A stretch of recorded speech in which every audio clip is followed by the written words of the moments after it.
Hello guys, welcome back on my YouTube channel, Hannah Duck Goose. Today we are going to read Chapter 2 of the Trumpet of the Swan. So let's start.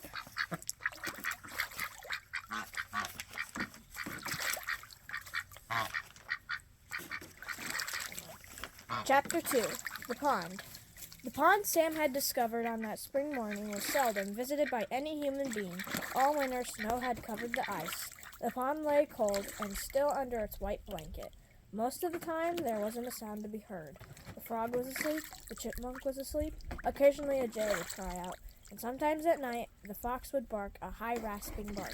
Winter seemed to last forever, but one day, a change came over the woods and the pond.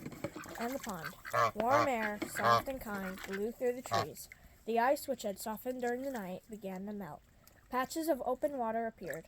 All the creatures that lived in the pond and in the woods were glad to feel the warmth. They heard and felt the breath of spring, and they stirred with new life and hope. There was a good new smell in the air, a smell of earth waking after its long sleep. The frog, buried in the mud at the bottom of the pond, knew that spring was here. The chickadee knew and was delighted. Almost every thing delights a chickadee. The vixen, dozing in her den, knew she would soon have kits.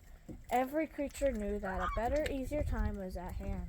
Warmer days, pleasanter nights. Trees were putting out green buds. The buds were swelling. Birds began arriving from the south. A pair of ducks flew in. The red-winged blackbird arrived and scouted the pond for nesting sites. A small sparrow with a white throat arrived and sang, "Oh, sweet Canada, Canada, Canada." And if you had been sitting by that pond on that first warm day of spring, suddenly toward the end of the afternoon, you would have heard a stirring sound high above you in the air, a sound like the sound of trumpets. Ko-ho, ko-ho, and if you had looked up, you would have seen high overhead two great white birds. They flew swiftly, their legs stretched out straight behind, their long white necks stretched out ahead, their powerful wings beating steady and strong. Ko-ho, ko-ho, ko-ho. A thrilling noise in the sky, the trumpeting of swans.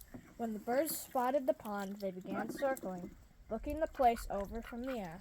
Then they glided down and came to rest in the water, folding their long wings neatly along their sides and turning their heads this way and that to study their new surroundings. They were trumpeter swans, pure white birds with black bills. They had liked the looks of the swampy pond and had decided to make it their home for a while and raise a family. The two swans were tired from the long flight. They were glad to be down out of the sky. They paddled slowly about and then began feeding, thrusting their necks into the shallow water and pulling roots and plants from the bottom. Everything about the swans was white except their bills and their feet. These were black. They carried their heads high. The pond seemed a different place because of their arrival. For the next few days, the swans rested. When they were hungry, they ate. When they were thirsty, they drank, which was a great deal of the time they drank. On the 10th day, the female began looking around to find a place to build her nest. In the spring of the year, nest building is uppermost in a bird's mind. It is the most important thing there is. If she picks a good place, she stands a good chance of hatching her eggs and rearing her young. If she picks a poor place, she may fail to raise a family. The female swan knew this. She knew the decision she was making was extremely important. The two swans had first investigated the upper end of the pond, where a stream flowed slowly in. It was pleasant there, with reeds and bulrushes. Red-winged blackbirds were busy nesting in this part of the pond, and a pair of mallard ducks were courting. There the swans swam to the lower end of the pond, a marsh with woods on one side and a deer meadow on the other. It was lonely here. From one shore, a point of land extended out into the pond. It was a sandy strip, like a little peninsula, and at the tip of it, a few feet out into the water, there was a tiny island, hardly bigger than a dining table. One small tree grew on the island, and there were rocks and ferns and grasses. "Take a look at this!" exclaimed the female, as she swam around and around. "Ko-ho," replied her husband, who liked to have someone ask his advice. The swan stepped cautiously out onto the island.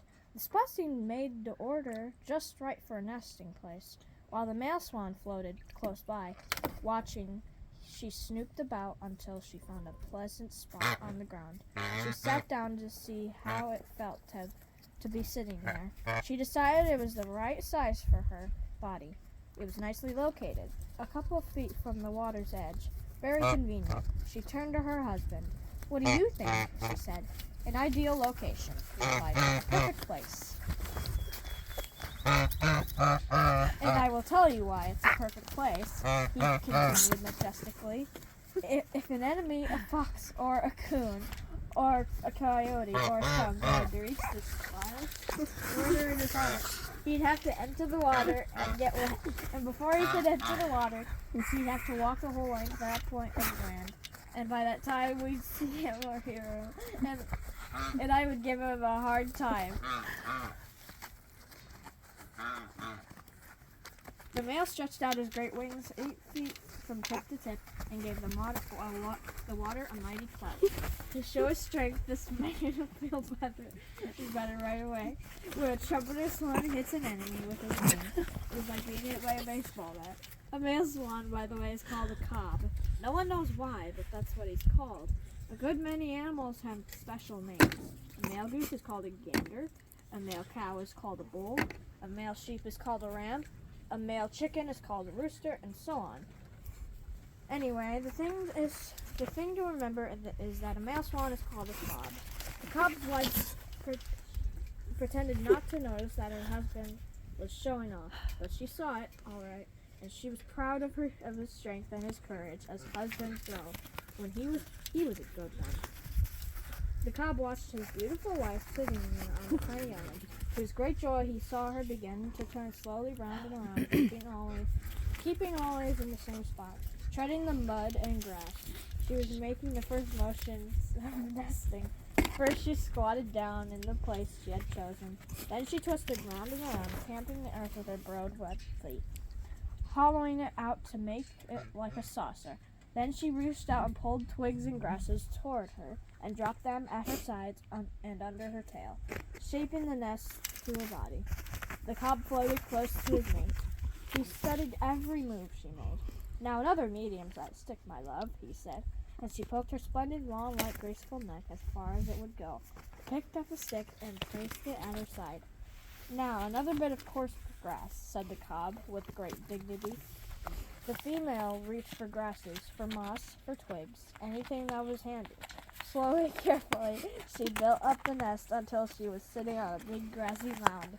She worked at the task for a couple of hours, then knocked off for the day and slid into the pond again to take a drink and have lunch. "A fine start," said the cob as he gazed back at the nest. "A perfect beginning. I don't know how you manage it so cleverly."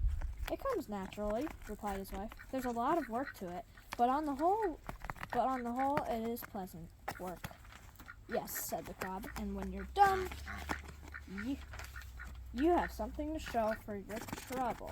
You have a swan's nest, 6 feet across. What other bird can say that?" "Well," said his wife, "maybe an eagle can say it."